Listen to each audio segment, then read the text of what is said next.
साथियों, आज मैं आपको कोरोना से संबंधित कुछ बातें बताने वाला हूँ।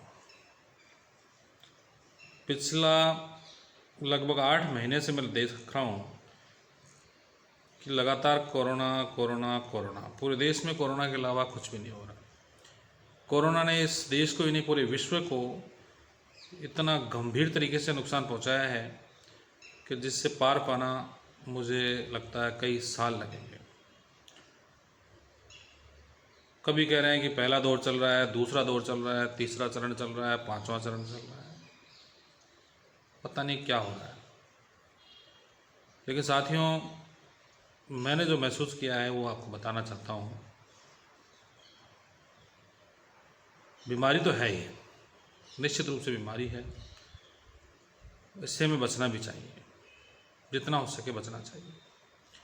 हम बचने की कोशिश भी कर रहे हैं, मास्क लगा रहे हैं, सैनिटाइज़र का यूज़ कर रहे हैं, सोशल डिस्टेंस भी रख रहे हैं। बावजूद इसके ये कोरोना कैसे फैल रहा है?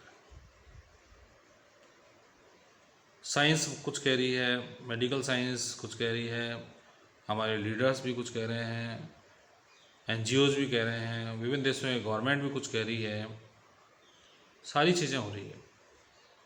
बावजूद इसके कोरोना रुकने का नाम नहीं ले रहा। आखिर क्या है ये? आखिर क्यों बढ़ रहा है? हम सब लोग इतने अवेयर हैं कोरोना के बारे में, पता नहीं कितने वीडियो हमने यूट्यूब पर सर्च कर डाले, देख डाले उनको, फिर भी कोरोना नहीं रुक रहा। क्या वजह हो सकती है? मुझे 3 वजह लगती है, और उन 3 वजह में सबसे बड़ी वजह जो मुझे लगती है वो है हमारी लापरवाही। दूसरी वजह जो लगती है, टाइम से इलाज न करवा पाना। और तीसरी वजह जो लगती है वो है हमारी इम्यूनिटी का कमज़ोर होना। साथियों, हम इसके बारे में सोचते ही रहें, कुछ नहीं होगा। हमें आगे आना होगा, समाज के लोगों को समझाना होगा, परिवार के लोगों को समझाना होगा, और सबसे महत्वपूर्ण अपने आप को समझाना ही होगा।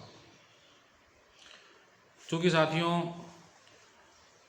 अब इस बीमारी का बहाना लेकर के हम घर में तो रह नहीं सकते। जो स्टे होम वाला जो कंसेप्ट था उससे हम बहुत आगे आ गए।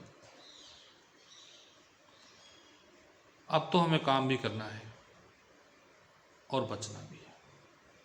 कैसे बचें? बहुत मुश्किल बात है,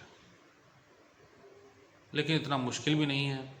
अगर हम सोचें कि भाई हमें मास्क लगाने से और सैनिटाइज़र लगाने से और सोशल डिस्टेंस से ही हम कोरोना से बच जाएंगे, मुझे नहीं लगता कि इनसे पार पड़ने वाली है।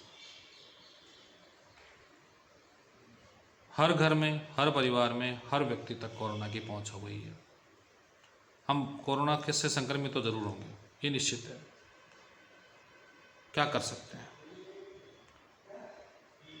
बहुत सारे वीडियोस में हमने सुना कि इम्यूनिटी बढ़ाइए, बिल्कुल बढ़ा लेंगे, लेकिन कोई 1-2 दिन की बात थोड़ी है कि 2 दिन आपने इम्यूनिटी बढ़ाने वाली चीज़ ली, आपकी इम्यूनिटी बढ़ गई,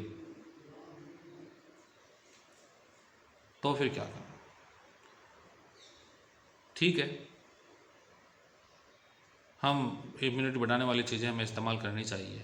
2-4 के मैं नाम आपको बताता हूँ। जैसे कि आप जितने भी गरम मसाले हैं, चाहे वो काली मिर्च हो, लौंग हो, बड़ी इलायची हो, दालचीनी हो, जितने मसाले हैं, इन सब का सेवन अपने खाने में आप करना शुरू कर दें। जितने भी विटामिन्स हमको मिलते हैं, उन विटामिन्स चाहे हमें फ्रूट से मिले या किसी अन्य साधन से मिले, हम उन विटामिन्स का हमें उपयोग करना शुरू कर देना चाहिए। जितनी भी खट्टी चीज़ें हैं, मोस्टली जैसे कि आंवला हुआ, नींबू हुआ, संतरे हुए, इनका इस्तेमाल डेली डाइट में कर देना चाहिए। ये सब कर लेंगे, इन सब के बाद फिर भी कोरोना हो जाता है। दवाई ले रहे हैं फिर भी कोरोना हो जाता है। और बहुत सारे हमारे साथी, हमारे मिलने वाले लोग इम्यूनिटी होने के बावजूद, उम्र ठीक ठाक होने के बावजूद कोरोना से लड़ाई नहीं जीत पाते हैं और दुनिया छोड़ के चले जाते हैं। क्या कारण है? मुझे जो पर्सनली लग रहा है वो साथियों आपको बता रहा हूँ। सबसे महत्वपूर्ण जो बात है, सबसे जो महत्वपूर्ण बात है वो है आपका मेंटली स्ट्रांग रहना। इस दौर में, मैं कहूँ इस भयानक दौर में, इस कोरोना पेंडेमिक के बीच में, अगर हम इस कोरोना से जीत पाएँ और उसके लिए सबसे बड़ा हथियार है तो वह है आप पॉजिटिव रहें, मेंटली बहुत स्ट्रांग रहें। ये मान के चलिए कि हमें कोरोना हो जाएगा, कोई दिक्कत नहीं, हम उसको जीत लेंगे।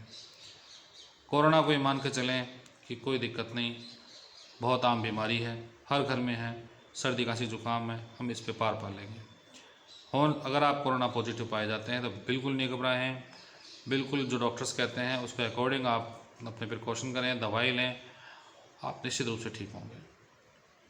साथियों, एक बार फिर से कहता हूँ, मेंटली स्ट्रांग रहें, मेंटली पॉजिटिव रहें, यही चीज़ आपको बचा सकती है, वरना हमारा बचना बहुत मुश्किल होगा।